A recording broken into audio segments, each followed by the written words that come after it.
Welcome to பணியும் வாய்ப்பும். Railway constable exam 2025 போயிட்டு இருக்கு. இதுல 4th மார்ச் 2025 3 ஷிஃப்ட்டுமே ஜிஎஸ் கொஸ்டின் எந்த மாதிரி கேட்டாங்கன்னு சொல்லிட்டு ஒன் பை ஒன் பார்த்தோம். இதுல முதல் ஷிஃப்ட்ல கேட்ட கொஸ்டின் அப்படின்னு பாத்தீங்கன்னா இதுல இங்கிலீஷ்லயும் இருக்கு, அதே மாதிரி இதுல நான் தமிழ்லயே வந்து கன்வெர்ட் பண்ணி வச்சிருக்கேன். ஒன்னு ஒன்னு பார்த்தலாம். முதல் கொஸ்டின் பொறுத்தவரைக்கும் which place is the Jain festival celebrated 10 days after Deepavali. இது கொஞ்சம் வந்து சைஸ் சின்னதா இருந்துச்சுன்னா இந்த தமிழ்ல பாத்துக்கலாம். தீபாவளிக்கு 10 நாட்களுக்கு பிறகு சமண திருவிழா, ஜெயினிசம் திருவிழா எந்த இடத்தில் கொண்டாடப்படுகிறது? ரொம்பவே வந்துன்னா ஃபேக்டான கொஸ்டின். அதாவது பாவபூரி ஜெயினிசம் டெம்பிள் எங்க இருக்குன்னா, அது இந்த பாவபுரி பிளேஸ் எங்க இருக்குன்னா ராஜஸ்தான்ல இருக்கு. ஸோ அந்த ராஜஸ்தான்ல இருக்கிற பாவபுரியில இருக்கிற ஒரு ஜெயின் டெம்பிள்ல தான் தீபாவளிக்கு அப்புறம் 10 நாள் கழிச்சு வந்துன்னா ஒரு செலிப்ரேஷன் பண்றாங்களாம். இப்போ இந்த கொஸ்டின் வந்து எது ரிலேட்டடா கேட்டிருக்காங்கன்னா ஸ்டாட்டிக் ஜிகேல இருந்து கொஸ்டின். ஸோ ஸ்டாட்டிக் ஜிகேல அதாவது பர்டிகுலரா வந்து டெம்பிள் ரிலேட்டடா வந்து ஒரு கொஸ்டின் கேட்டிருக்காங்க. செகண்ட் கொஸ்டின் பாருங்களேன். வட இந்தியாவின் வயல்களில் எந்த மண் காணப்படுகிறதுன்னு சொல்றாங்களே. இதுக்கு ஆன்சர் வந்து கேலட் கிடையாது, கேலிச் அப்படின்னு வந்துன்னா ஒரு வந்து மண் வகை சொல்றாங்க. ஸோ கேலிச் அப்படின்னு சொல்லிட்டு வந்து ஒரு மண் வகை. அதுக்கான இமேஜ் வந்து இடத்துல கொடுத்துருக்கேன். அதாவது நார்த் இந்தியா சைடு வந்து இந்த மாதிரி தான் மண் வளம் வந்து இருக்கும்னு சொல்றாங்க. இந்த மாதிரி ஒரு மண் வகையை பத்தி வந்து எந்த ஒரு ஸ்கூல் புக்லயுமே வந்து மென்ஷன் பண்ணல. என்சிஆர்டி, தமிழ்நாடு ஸ்கூல் புக் எதுலயுமே மென்ஷன் பண்ணல. ஏதோ ரேண்டமா அந்த கொஸ்டின் எடுத்திருக்காங்க. தேர்ட் பாருங்களேன். Who was the third rule of வந்து மௌரியன் டைனஸ்டி? ஃபர்ஸ்ட் ரூலர் யாரு? சந்திரகுப்த மௌரியர். ஸோ சந்திரகுப்த மௌரியர் இவர் தான் என்ன பண்ணிருப்பாருன்னா மௌரியன் எம்பரை பில்ட் பண்ணிருப்பாரு. ரெண்டாவது யார் வருவாருன்னா இவருக்கு அடுத்து வந்து அவரோட மைனன் பிந்துசாரா வந்து வருவாரு. மூணாவதா யார் வருவாருன்னா அசோகா வருவாரு. நம்மளுக்கு கேள்வி வந்து ஏன்னா தேர்ட் ரூலர். அப்ப தேர்ட் ரூலர் யாரு? The great Ashoka. அதனால ஆன்சர் என்ன வரும்? அசோகா வரும். அப்படியே வந்து தமிழ்லயும் பாருங்களேன். இங்க பாருங்க. மௌரிய வம்சத்தின் மூன்றாவது ஆட்சியாளர் யாருன்னா அசோகர். Fourth question. அருந்ததி ராயின் எந்த புத்தகம் 2025 வெளியிடப்பட உள்ளது? அதாவது இது கரண்ட் அஃபேர், அதுவும் பர்டிகுலரா வந்து புக்ஸ் அண்ட் ஆதர் ரிலேட்டடா வந்து கொஸ்டின் எடுத்திருக்காங்க. அதாவது அருந்ததி ராயர் வந்து ரொம்ப ஃபேமஸான வந்து ஆதர். நிறைய புக்ஸ் எழுதியிருக்காங்க. அவங்க 2025 வந்துன்னா ஒரு புக் வந்து வெளியிட போறாங்க. அந்த புக்கோட பேர் வந்து கேட்டிருக்காங்க. அந்த புக்கோட பேர் வந்து இங்க பாருங்களேன். The Mother Mary comes to me. தமிழ்லயும் பாருங்க. Mother Mary comes to me அப்படின்னு ஒரு புக்கு. அடுத்த கொஸ்டின் பார்த்தா முதலமைச்சரை நியமிப்பது யார் அப்படின்னா ஆளுநர். இது வந்து பாலிட்டில ரொம்பவே வந்து ஒரு சிம்பிளான வந்து கொஸ்டின்.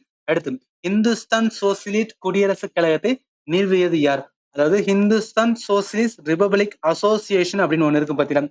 இதான் மாடர்ன் ஹிஸ்டரி வந்து லேர்ன் பண்ணுவோம். யாரு வந்து இதை வந்து ஃபவுண்ட் பண்ணிருப்பானா பகத்சிங் தான் வந்து ஃபவுண்ட் பண்ணிருப்பாரு. இதெல்லாம் ரொம்ப ஈஸியான கொஸ்டின். நீங்க வந்து ஈஸியா ஆன்சர் பண்ணிடலாம். பட் ஆனால் ஒன்ஸ் நம்ம லேர்ன் பண்ணியிருந்தோம், அதை ஞாபகத்துல வச்சுங்க. அடுத்து வந்து போகர் என்பதின் மற்றொரு பெயர் என்னன்னு கேட்டிருக்காங்க. இது எது ரிலேட்டடான கொஸ்டின் தெரியலங்க. ஏன் சொல்ல வரேன் அப்படின்னு பார்த்தா இந்த இடத்துல போகர் அப்படின்றது பாத்தீங்கன்னா போகருக்கு ஆல்சோ வந்து ஆன்சர் வந்து பங்கர் கொடுத்துருக்காங்க. இந்த பங்கர் அதே மாதிரி பங்கர் அதே மாதிரி வந்து காதர் இதெல்லாம் நம்ம எதுல படிப்போம் அப்படின்னு பாத்தீங்கன்னா அலுவியல் சாயில். அதாவது ஜியோகிராஃபில வந்து அல்லுவியல் சாயிலோட அல்லுவியல் சாயில் மீன்ஸ் என்ன? இந்த ரிவர் வந்துன்னா அரிச்சு கொண்டு வர சாயில் அல்லுவியல் சாயில் சொல்லும். அதோட டெபாசிட் தான் என்ன சொல்லுவாங்கன்னா ரெண்டு தான் பிரிப்பாங்க. ஒன்னு வந்து பங்கர். பங்கர் மீன்ஸ் வந்து ஓல்டர் டெபாசிட். ரொம்ப காலமா வந்து என்னன்னா சேர்த்து வந்த மண்ணை தான் என்ன சொல்றாங்கன்னா பங்கர் சொல்லுவாங்க. காதர் மீன்ஸ் வந்துன்னா நியூவா வந்துன்னா அலுவியல் டெபாசிட் வந்துச்சுன்னா அது வந்து காதர் சொல்லுவாங்க. கொஸ்டின்ஸ் வந்துன்னா ப்ராப்பரா இல்லைனால எது ரிலேட்டடா கேட்டாங்கன்னு சொல்லல. ஜஸ்ட் வந்து நீங்க அசியூம் பண்ணிக்கோங்க. அடுத்த கொஸ்டின்ஸ் வந்து which is the semipermeable structure of the cell அப்படின்னு சொல்றாங்க. அதாவது சயின்ஸ் பேஸ்டு கொஸ்டின். ஒரு செல்லோட அரை ஊடுருவக்கூடிய அமைப்பு எது அப்படின்னு பார்த்தா செல்லோட அதாவது ஒரு செல் இருக்கணும். இந்த செல்லுக்குள்ள நடுவில் நியூக்ளியஸ் இருக்கும், சுத்தி என்ன இருக்கும்? சைட்டோபிளாசம் இருக்கும். இப்ப இந்த செல்லுக்குள்ள ஏதாவது ஒன்று போடணும். முதல்ல என்ன அப்படின்னா இந்த செல்லை சுத்தி இருக்கிற வந்து செல் மெமரின் இருக்கு, செல் சவ்வு இருக்கும். அதுதான் வந்து என்ன அப்படின்னா ஊடுருவக்கூடிய அமைப்பு. அதான் கொஸ்டினா கேட்டிருக்காங்க. ஸோ அடுத்த கொஸ்டின் வந்து 9th கொஸ்டின்ஸ் அப்படின்னு பார்த்தோம். வென் டிட் த ஆரிய சமாஜ் கம்யூனிட்டி எக்ஸிஸ்டன்ஸ் இருக்குல்ல. ஆரிய சமாஜ் வந்து என்ன? Modern India. ஏன்னா social religious reform movement. Year வச்சு கேட்டிருக்காங்க. ஆன்சர் வந்து 1875. அடுத்த கொஸ்டின் 5th 5 இயர் பிளான் எதை பேஸ் பண்ணதுன்னு சொல்றாங்க. மொத்தம் 12 விதமான 5 இயர் பிளான் இருக்கும். ஃபர்ஸ்ட் பிளான் எதை பத்தி பேசும்? அக்ரிகல்ச்சரை பத்தி பேசும், அதோட தீம். செகண்ட் பார்த்தோம் அப்படின்னு பார்த்தா இண்டஸ்ட்ரியை பத்தி பேசணும். செகண்ட் பிளான் வந்து இண்டஸ்ட்ரி. தேர்ட் எதை பத்தி பேசணும்? செல்ஃப் ரிலையன்ஸ் பத்தி பேசும். ஸோ செல்ஃப் ரிலையன்ஸ் பத்தி பேசும். ஃபோர்த் அப்படின்னு பார்த்தா growth வித் வந்து ஸ்டெபிலிட்டின்னு சொல்லுவாங்க. ஃபோர்த் வந்து growth வித் ஸ்டெபிலிட்டி. அஞ்சாவது வந்து பாவர்ட்டி எலிவேஷன் பத்தி பேசுவாங்க. அஞ்சாவது பாவர்ட்டி எலிவேஷன். ஆறாவது பார்த்தோம்னா அக்ரிகல்ச்சர் பிளஸ் வந்து ரூரல் டெவலப்மெண்ட் பத்தி பேசுறது. ஏழாவது பார்த்தோம்னா ஃபுட்டு அதே மாதிரி வந்து ஒர்க்கு ப்ரொடக்டிவிட்டி இது ரிலேட்டடா வந்து பேசுற தீமா இருக்கும். எட்டாவது பார்த்தோம்னா எல்பிஜி ரிபார்ம், அதாவது லிபரலைசேஷன், பிரைவேடைசேஷன், குளோபலைசேஷன் இது எல்லாமே வந்து 1991 அந்த பீரியட்ல இருக்கும். அதே மாதிரி 9th பார்த்தோம்னா growth-ஓட சேர்த்து வந்து சோசியல் ஜஸ்டிஸ் அப்படின்னு இருக்கும். அதே மாதிரி 10th வந்துன்னா தீம் பார்த்தோம்னா பாவர்ட்டி வந்துன்னா ரிடக்ஷன்.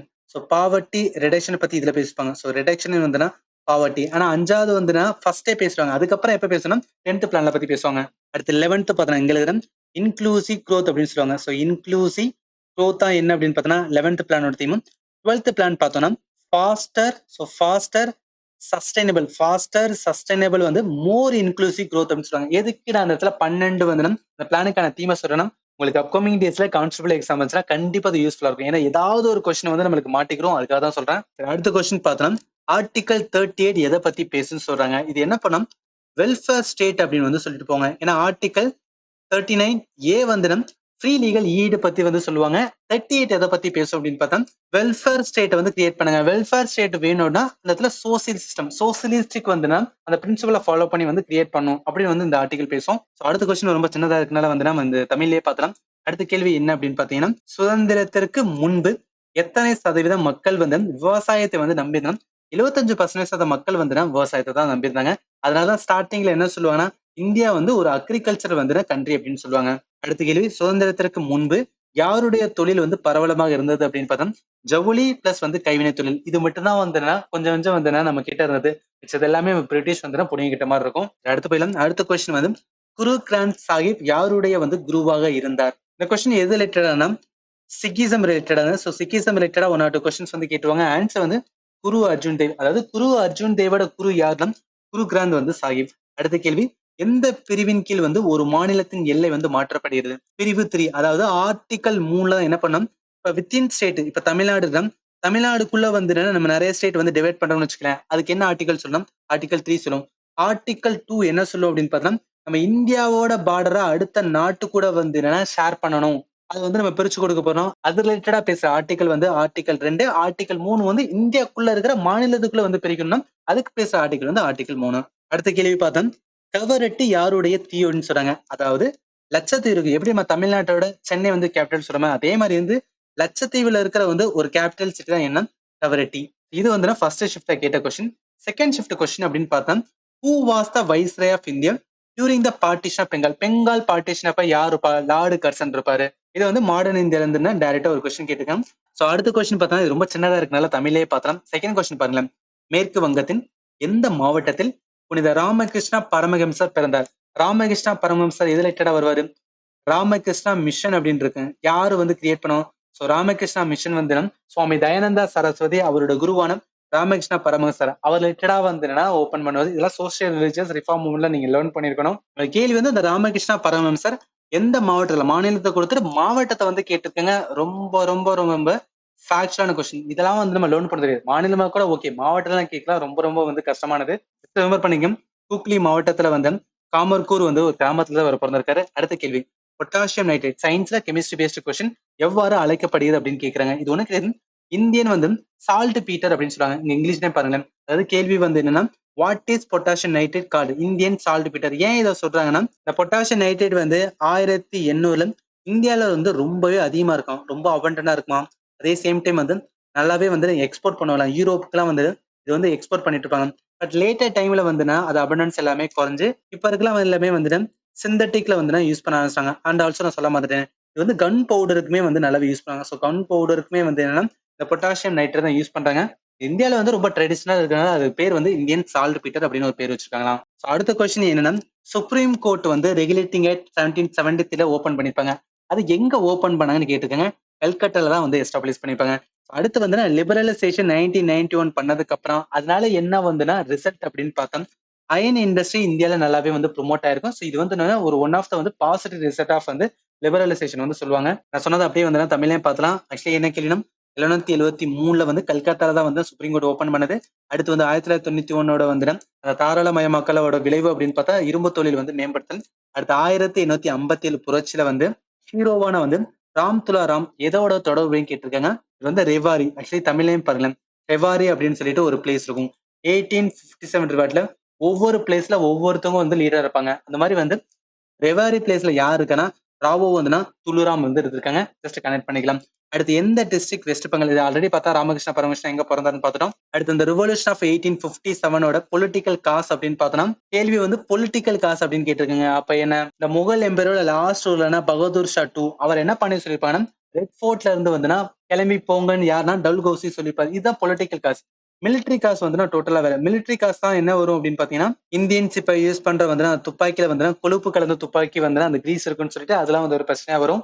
பொலிட்டிக்கல் காசு அப்படின்னு பார்த்தா பகதூர் ஷா அவர் ரிலேட்டடா சம்பந்தப்பட்டது. அப்படியே வந்து தமிழையும் பார்த்தலாம். கேள்வி வந்து என்னன்னா மேற்கு வங்கத்துல எந்த மாவட்டத்துல அது ஆல்ரெடி பார்த்தது. அடுத்து 1857 புரட்சியில வந்து அரசியல் காரணம் என்னன்னு பார்த்தோம். அடுத்து சின்ஹாட் போர்ல வந்து ஆங்கிலேயர் பக்கம் வந்து யார் வந்து போரிடப்பட்டது. அது வந்து இந்த சின்ஹாட் போருக்கு பத்தினா இது 1857 நடக்கும். இது எங்க நடக்கும் அப்படின்னு கேட்டா லக்னோல நடக்கும். சோ லக்னோ இப்ப இருக்கிற வந்து யூபி இருக்கு பாத்தீங்கன்னா அந்த ரீஜன். அதுக்கு அந்த காலத்துல என்ன பேர்னா அவாத் அப்படின்னு சொல்றது. அந்த அவாத் மாநிலத்துல இருந்து ஆங்கிலேயர் கேக்குறாங்க. ஏன் இது வந்து கேக்குறாங்கன்னா அவாத் அப்ப அதாவது 1857 இந்த சிப்பாய் மூட்டி நடக்கும் பாத்தீங்கன்னா இந்தியாவோட வந்து நிறைய சிப்பாய் வந்து எங்க கிளர்ச்சியை உண்டாக்கிருப்பாங்கன்னா இந்த அவாத் ரீஜனா. அந்த கிளர்ச்சியை ஒடுக்கிறதுக்கு யார் இருப்பா அப்படின்னா சார் ஹென்ரி லாரன்ஸ் இருப்பாரு. இவர் தான் கொஸ்டினா கேட்டிருக்காங்க. அடுத்து பசுமை புரட்சியில் வந்து எந்த விதைகள் பயன்படுத்தணும், அதிக விளைச்சல் தரும் வந்து விதைகள், அதாவது ஹை ஈல்டிங் வெரைட்டி சீட்ஸா வந்து யூஸ் பண்ண அது ரிலேட்டடான கொஸ்டின். அடுத்து பின்வரும் மலைத்தொடர்ல வந்து இது மேற்கு தொடர்ச்சி மலையின் வந்து ஒரு பகுதி அல்ல. அதாவது காமெட். காமெட் வந்து எங்க இருக்கும் அப்படின்னு பார்த்தா ஹிமாலயன் ரீஜன்ல இருக்கும். அதுவும் பர்டிகுலரா சொல்ல போனா வந்து உத்தரகாண்ட்ல இருக்கும். அப்படியே வந்து தமிழ்ல பாருங்க. அது கேள்வி என்ன, காமெட் இது வந்து ஒரு மவுண்ட். அது எங்க இருக்குன்னா ஹிமாலயில இருக்க உத்தரகாண்ட்ல இருக்கும்.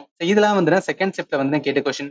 தேர்ட் ஷிப்ட்ல கேட்ட கொஸ்டின் அப்படின்னு பார்த்தா முதல் கொஸ்டின் வந்து which is the highest peak of அந்த ஆரவழி. ஆரவழியில வந்து எது ஹையஸ்ட் பினம் குருஷிகர். இதெல்லாம் என்ன ஜியோகிராஃபில பிசிக்கல் ஜியோகிராஃபி வந்து டைரக்டா ஒரு கொஸ்டின் கேட்டுருக்காங்க. அடுத்த கொஸ்டின் பார்த்தா எந்த ஆக்ட் ஃபர்ஸ்ட் வைஸ்ராய் வந்து அப்பாயிண்ட் பண்ணது. வைஸ்ராய் அப்படின்னு வந்து எப்போ வந்திருக்காங்க 1858 வந்து ஒரு ஆக்ட் கொண்டு வந்திருப்பாங்க பிரிட்டிஷ். அதுல லார்டு வந்து கேனிங் இருக்கால அவர் தான் ஃபர்ஸ்ட் வைஸ்ராய் அப்படின்னு சொல்லுவாங்க. அதுக்கு முன்னால என்னன்னா கவர்னர் ஜெனரல் அப்படின்னு சொல்லிட்டு இருப்பாங்க. இதுல ரிலேட்டடா ஒரு கொஸ்டின். அடுத்து ஆக்சாலிக் ஆசிட் வந்து எதுல ஃபவுண்டா இருக்கும். ஸ்பினாச்ல இருக்கும். ஸ்பினாச்னா கீரை வகைகள். கீரை வகைகளை வந்து ஆக்சாலிக் ஆசிட் வந்து பார்க்க முடியும். அப்ப என்ன இது வந்து ஒரு சயின்ஸ் பேஸ்ட் வந்து கொஸ்டின். அடுத்து வந்து ஃபர்ஸ்ட் பிரசிடென்ட் ஆஃப் இந்தியான்னு சொல்றாங்க. இதெல்லாம் ரொம்ப சிம்பிளான கொஸ்டின். ராஜேந்திர பிரசாத். அடுத்து எந்த ஃபெஸ்டிவல் வந்து சிக் வந்து கார்த்திகை பூர்ணிமா அப்ப செலிப்ரேட் பண்றா சொல்றாங்க. குரு நானா வந்து ஜெயந்தி. இது ரொம்ப ரொம்ப இம்பார்ட்டன்ட். சிக்கிசம் ரிலேட்டா இங்க ஒரு கொஸ்டின் கேட்டிருக்காங்க. அடுத்து 9th கான்ஸ்டிடியூஷன் அமெண்ட்மெண்ட் எதை பத்தி பேசும், எந்த கண்ட்ரி ரிலேட்டடா பேசும் அப்படின்னா இந்தியா அண்ட் வந்து பாகிஸ்தான். ஆக்சுவலி பாகிஸ்தான் கிடையாது, ஈஸ்ட் பாகிஸ்தான் அப்படின்னு வரணும். ஈஸ்ட் பாகிஸ்தான் மீன்ஸ் வந்து இப்ப இருக்கிற வந்து பங்களாதேஷ். என்ன நடக்கும் அப்படின்னு பாத்தீங்கன்னா அதாவது 9th கான்ஸ்டிடியூஷன் அமெண்ட்மெண்ட்ல என்ன பண்ணுவோம்னா இந்தியாவும் அந்த பங்களாதேஷ் அதுல வந்து நிறைய பார்டர்ல வந்து சில லேண்ட் வந்து என்ன பண்ணினா எக்ஸ்சேஞ்ச் பண்ணுவாங்க. லேண்டு எக்ஸ்சேஞ்ச் பண்றதுக்கு ஒரு அமெண்ட்மெண்ட் வந்து கிரியேட் பண்ணிப்பாங்க. அதாவது 9th கான்ஸ்டிடியூஷன் அமெண்ட் யார் யாருக்குன்னா இந்தியாவுக்கும் பங்களாதேஷ்க்கும். அடுத்த கொஸ்டின் வந்து ஜிஎஸ்டி எந்த அமெண்ட்மெண்ட்ல வந்து கொண்டு வந்தா கேக்குறாங்க. 101 வந்து கான்ஸ்டிடியூஷன் அமெண்ட்மெண்ட். இது என்ன எக்கானமி பேஸ்ட் வந்து ஒரு வந்து ஃபேக்டான கொஸ்டின்ஸ் வந்து கேட்டுருக்காங்க. அடுத்து 1857 ரிபெலியன் கான்பூர்ல வந்து யார் அதை வந்து என்ன சப்ரஸ் பண்ணிப்பா. அதாவது கான்பூர்ல வந்து ரிபெலியன் நடந்துகிட்டு இருக்கும். கான்பூர் யாரு கீழே இருக்குன்னா நானா சாஹிப் இருப்பாரு. ஸோ நானா சாஹிப் இவெல்லாம் யாரு அப்படின்னு கேட்டீங்கன்னா மராத்தாவோட வந்து லாஸ்ட் ரூலர். இவர் தான் வந்துன்னா அதுல லீடர் இருப்பாரு. இவர் லீட் பண்றதா அவர் வந்து கம்ப்ளீட்டா வந்து சப்ரஸ் பண்ற வந்துன்னா ஒரு பிரிட்டிஷ் வந்து என்னன்னா ஹெட் இருப்பார்ல அது யாருன்னு கேட்டிருக்காங்க. சார் வந்து கொலின் கேம்பல் இவர் தான் வந்து கம்ப்ளீட்டா சப்ரஸ் பண்ணிருப்பாரு. ஸோ அடுத்த கொஸ்டின் வந்து ஷெட்யூல் காஸ்ட் ஷெட்யூல் டைப் இது ரிலேட்டா பேசுறது வந்து ஷெட்யூல கேட்டிருக்காங்க. 5th ஷெட்யூல் மொத்தம் 12 ஷெட்யூல் இருக்கும். 12 ஞாபகத்துல வச்சுக்கேன். 1 or 2 கொஸ்டின்ஸ் வந்து இதுல இருந்து மாட்டிடும். அடுத்த கேள்வி விச் வார் எக்ஸசைஸ் வந்து இந்தியாவுக்கும் அமெரிக்காவுக்கும் நடுவில் யூத் அபியாஸ் சொல்லுவாங்க. அதாவது என்ன டிஃபென்ஸ்ல ஒரு கரண்ட் அஃபேர் பேஸ் வந்து கொஸ்டின் எடுத்திருக்காங்க. அடுத்து யூனிஃபார்ம் சிவில் கோடு வந்து எது கீழே இருக்கும். யூனிஃபார்ம் சிவில் கோடு ஆர்டிகல் 44 வரும். இது எதுல வரும் டிபிஎஸ்பி கிளாரிட்டி பிரின்சிபல் ஸ்டேட் பாலிசிக்குல வரும். அதான் ஆன்சர். அடுத்து விச் பார்ட் வந்து அஃபெக்ட் ஹீட் இன் இந்தியா. அதாவது தார் டெசர்ட் ஏரியா வந்து இந்தியால அதிகமா வந்து ஹீட் அதிகமா டெம்பரேச்சர் இருக்கிற ஏரியா அப்படின்னு பார்த்தா ராஜஸ்தான். அது இருக்கிற தார் டெசர்ட். நான் என்னெல்லாம் வந்து இந்த கொஸ்டின் பார்த்தோமோ அது அப்படியே நம்ம தமிழ்ல கொடுத்துருக்கேன். ஜஸ்ட் ஒரு வாட்டி என்ன பண்ணுங்க அப்படின்னு பார்த்தீங்கன்னா பாஸ் பண்ணிட்டு இதை வந்து ரீட் பண்ணிக்கங்க. நான் சொன்ன வரைக்கும் உங்களுக்கு ஏதாவது டவுட் இருந்துச்சுன்னா இந்த வீடியோட கமெண்ட் செக்ஷன்ல மென்ஷன் பண்ணுங்க. நான் கண்டிப்பா உங்களுக்கு ஆன்சர் பண்றேன். அண்ட் ஃபைனலி தேங்க்யூ ஃபார் வாட்சிங் and have a nice day.